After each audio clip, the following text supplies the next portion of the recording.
Chers frères et sœurs amis dans le Seigneur, moi salue dans le précieux nom de notre Seigneur et Sauveur Jésus-Christ. Ses amis, pasteur Jacques Sauveur Lambert qui entre la carte pour présenter le programme pour là, qui s'est tribune évangile exceptionnellement pendant tout le mois d'octobre là. Nous voulons réfléchir ensemble avec eux sur le sujet de la réforme, parce que c'est le mois de la réforme protestante. Et juste avant de commencer, nous allons prier bon Dieu ensemble et demander le grâce pour l'ouvrir nous sur une nouvelle façon de réformer vie nous. Tu trois fois Saint, Dieu d'amour, Dieu de bonté, dans le nom de Jésus-Christ, ton Fils, nous bénissons infiniment pour grâce. Merci pour permettre que nous ensemble en place ça pour partager parole et parler d'un grand mouvement qui te prend naissance et qui te pourtant il change pendant la vie en pile monde, de façon au quoi, avec façon de approcher de vous. Fait que je vous dis à tous nous-mêmes qui vivent après période ça, nous capables nous-mêmes de penser à réformer vie nous, selon Jean-Paul enseigné nous dans Romains chapitre 12, verset 1er avec verset 2. Sois avec nous, Père, bénis tous les internautes qui sont avec nous. Dans le nom de Jésus-Christ, je te prie. À lui soit la gloire, honneur, puissance pour toujours. Amen. Moi, salue encore une fois, c'est mon pasteur Jacques Sauveur Lambert qui dit bonjour, bonsoir de partout côtoyer. Et nous souhaitons bienvenue dans l'émission pour là, qui c'est Tribune Évangile. Et dans Tribune Évangile, je dis, on a considéré pendant la période, ou bien pendant le mois d'octobre, là, que c'est le mois de la réforme, on a considéré réforme suivant trois étapes. Avant, pendant et après. Avant la réforme, comment ça t'est? Pendant la réforme, dans différents mouvements qui incluent, bien qui entrent dans la réforme, donc différents changements et une proposition de théologie qui fait dans une nouvelle façon que nous devons comprendre l'évangile. Et puis après la réforme, ça veut dire qui ça? Nous-mêmes, aujourd'hui, à cap vivre période post-réforme, est-ce que nous satisfaits de Jean l'Église, Christ lui-même, lié aujourd'hui? Est-ce que ça pas demandé pour ta gagner une réforme dans la réforme? Donc c'est très intéressant pour nous parler de ça. Alors, nous connaissons le mouvement ça, son mouvement qui gagnait Mac Fabrique dans mon créole, un grand prêtre, ou bien un prêtre qui était porté le nom, Martin Luther. Et Martin Luther, c'était un Allemand. C'était un Allemand. Donc, j'étais fait en Allemagne, j'étais fait études universitaires entre les années 1505 et puis il était devenu professeur à l'université de Wittenberg. Donc c'était un grand homme, un grand philosophe, un grand théologien, puis le monde te connaît dans l'époque là. Donc mouvement réforme, il va lancer tout à fait, bien il va accoucher tout à fait à partir de un grand mouvement que Luther lui-même était fait. Mais nous dit juste avant que nous parlions de réforme dans les mêmes, on essaie de comprendre l'histoire même de l'Église de Jésus-Christ avant la réforme. Avant la réforme. Et nous connaissons l'Église Christ là. Elle était connue des moments très difficiles, C'était dans l'Église qui était vraiment persécutée par le système romain, le système politique romain. Et on connaît la grande majorité des apôtres de Jésus-Christ étaient morts martyrs, ils étaient assassinés, ça a été brûlé vif, ça a été pendu, ça a été crucifié, et les chrétiens par milliers péris sous régime romain. Donc ça veut dire l'Église te connaît des moments très très difficiles à un certain moment, c'est-à-dire au premier, deuxième, troisième siècle, c'était une période très difficile parce que c'était la Rome qui a dirigé le monde. Rome a dirigé le monde avec un bras de fer. Et la chasse aux sciences qui concerne la religion, donc, parce qu'il est un peuple païen. Donc c'est un bagage qui était très très difficile dans l'histoire de l'église de Jésus-Christ. Et nous venons joindre, il y a un événement qui vient arriver dans l'église là. C'est ça, oui, la conversion de Constantin, qui était Constantin Ier, c'était un empereur romain. Et Constantin, d'après ça, un historien qui c'est Eusèbe de Césarée. D'après ça, historien, ça, il rapporte nous, et nous, il situe conversion Constantin dans l'année 312. 312, l'autre historien dit dans l'année 326. Donc, c'est des dates approximatives. Et Constantin était converti suite à une grande vision qu'il était fait avant qu'il termine une grande bataille qui était la bataille du port Mulvius. Donc, la bataille du port Mulvius, donc, côté il était fait une grande vision, il était dans celle-là, on croit qu'on couronne, et il était parole ça qui était dit par ce signe, tu vaincras. Et d'après l'histoire, c'est ta parole ça qui t'a amené Constantin à la conversion. Mais un peu, on vient de comprendre, est-ce que la conversion de Constantin t'a pas apporté un changement pour l'Église? Dans un certain sens, oui, parce que la conversion de Constantin t'a favoriser en quelque sorte une diminution de violence qu'on a fait sous chrétiens dans l'époque là. Avec Constantin, ça peut nous favoriser une période de calme, mais d'accalmie dans l'église. Donc, persécution vient moins par rapport à ça, avant, ou bien pas presque existé du tout. Mais Constantin te un bagage dans tête li, parce que Constantin te une grande ville qu'il t'a construit, qu'il t'a parlé de Constantinople là. C'est une grande ville.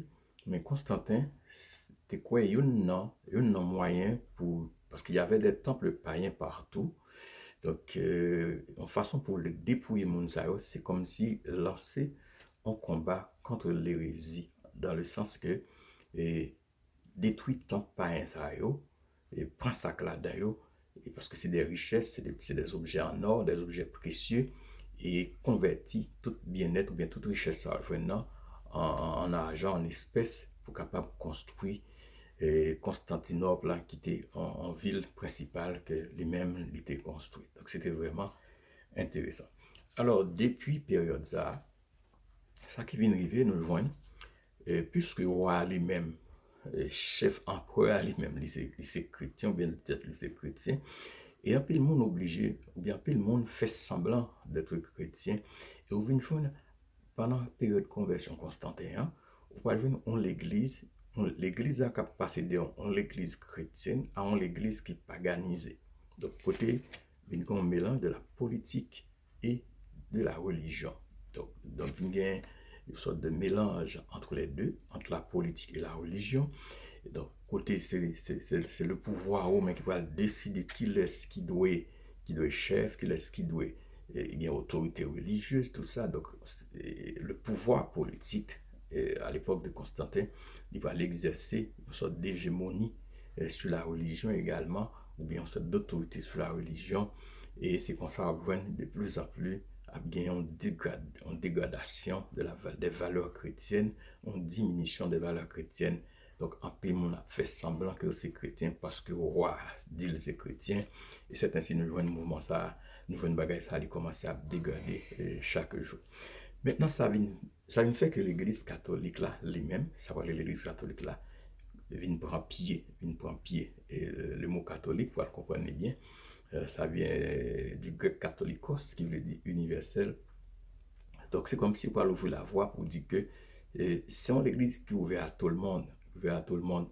Et Cyprien de Carthage, un grand penseur dans le mouvement catholique là, je ne vais pas considérer l'église comme un grand pied-bois, un grand arbre, côté tout le monde capable de poser, tous les oiseaux, ils doivent venir poser sous branche ça. Donc ça vient faire une diversité, un mélange dans le niveau de l'église Christ lui-même qui perdu tout à fait valeur initiale que tu as gagné, valeur primordiale que tu as gagné par rapport à ça que Christ a enseigné disciples, nous songez bien.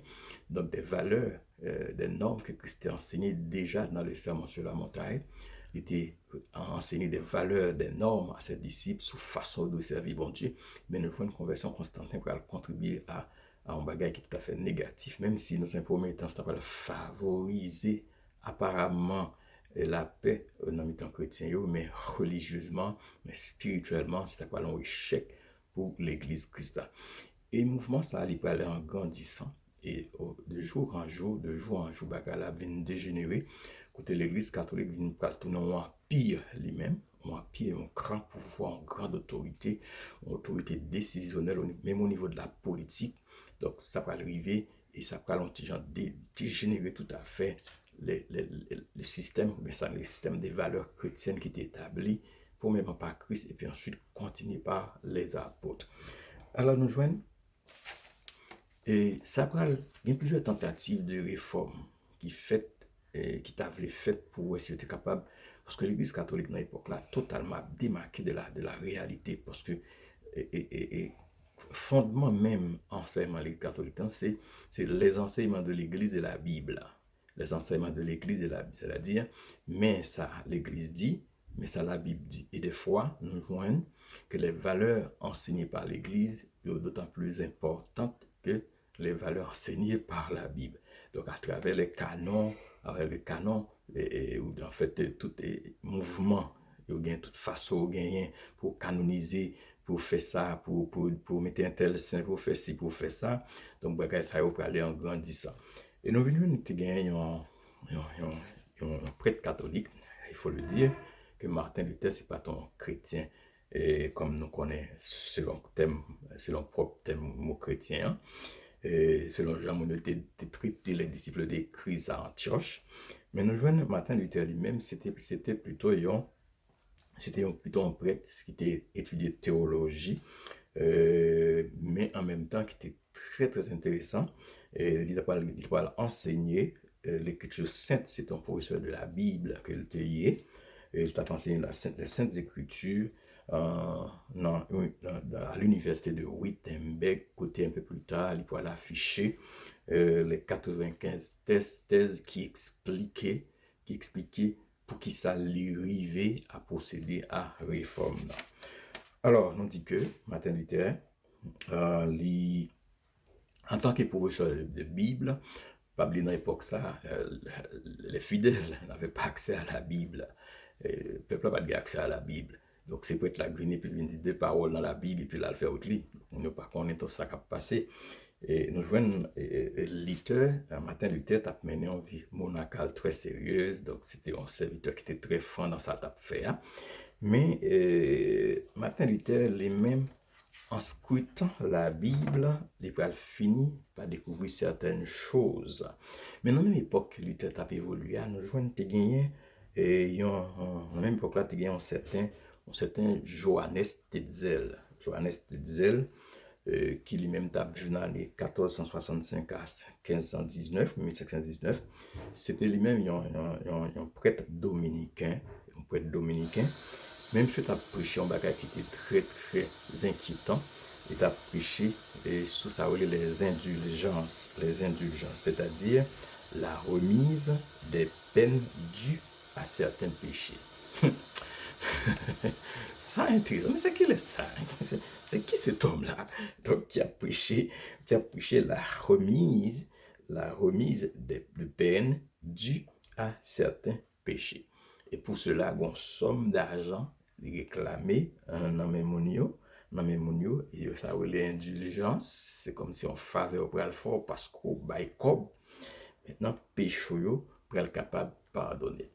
Et quel était l'objectif? Même Jean Téguin Ruse dans la conversion Constantin, parce qu'il était construit en ville qui est Constantinople, et bien Téguin Ruse tout, dans l'approche, Tetzel lui-même l'était fait, parce que Téguin qui cache tout ça, Tetzel t'a dit, le grand basilique Saint-Pierre que nous connaissons aujourd'hui, qui est à Rome, côté pape l'a habité, et bien nous joignons, c'est avec l'argent monde, il t'a déchapillé dans l'époque là, et Tetzel t'a tout fondé monde pour prendre comme dans mes yo, dit yo, de pour la comme la fait bang. Et puis, même côté, à souté gon monde qui mourit, mon entré dans l'enfer, mon a passé de l'enfer, il est passé à paradis. Ouais, ça. Donc, c'est en face. C'est un bagage qui était vraiment troublant, ça que tu as fait là. Alors, on dit objectif de dire là, c'était arriver, joindre l'argent pour construire basilique et Saint-Pierre qui existait aujourd'hui à Rome. Donc, nous n'avons pas le temps, nous allons terminer pour nous dire que bagay ça a révolté Luther et on tel pratique pour révolter Luther qu'elle considère comme une sorte de marchandage religieux et ça va faire qu'elle réagit vigoureusement et c'est ça qui t'a pris la naissance à grand mouvement ça qui parle de la réforme. N'a terminé pour nous dire que réforme, non, ça veut dire, réforme veut dire changement, changement qu'on apporte dans les mœurs, les lois, les institutions. Donc, c'est ça, réforme, nous veut dire. Et nous, on a parlé de réforme protestante. Nous dit c'est un mouvement religieux qui prend naissance au XVIe siècle avec un moine qui était porté nom Martin Luther, un prêtre catholique qui était un professeur tout à l'université de Wittenberg. Donc, nous allons très prochainement pour nous continuer à parler sur question ça, pour nous continuer à parler sur réforme, non? Comment le mouvement ça a été arrivé fait, qui ça a été la donne, qui monde qui a participé la donne, et qui ça s'apporte aujourd'hui pour l'église que nous vivons dans l'époque que nous vivons aujourd'hui. Dit tout le monde merci que avec nous. Nous allons terminer en la pendant que nous allons prier bon Dieu et demander grâce pour la vie nous réformer tout nous-mêmes. C'est nous tourner devant encore une fois dans le moment ça pendant que nous passons temps avec les amis nous avec internautes qui t'a écouté parole et je dis et parole ça qui motive nous pour nous réformer la vie nous. Même Jean-Luther était ouais bah marché mal, il était un changement. Nous même toujours dit fait que réforme est capable d'abord individuelle et personnelle et après ça la toucher tout le reste monde. Réformer la vie nous, réformer penser nous, réformer cœur nous, désir nous, penser nous pour nous vivre Jean voulait. Nous comptons sur nous de merci. C'est dans le nom de Jésus-Christ ton Fils que nous prions aujourd'hui. À les mêmes gloire, honneur et puissance pour toujours. Amen. Donc, nous avons lecture pour ce maintenant. On va regarder Ephésiens 2, verset 1 à 8. Et surtout dans verset 8 là, on va le pour qui ça matin, il était à boumé. C'était pour on salue par grâce et non pas on salue par les œuvres encore suivant des indulgences. Que Dieu vous bénisse tous. Bonne semaine et bon dimanche à tous. À bientôt. C'était mon pasteur Jacques Sauveur-Lambert. À bientôt. Merci.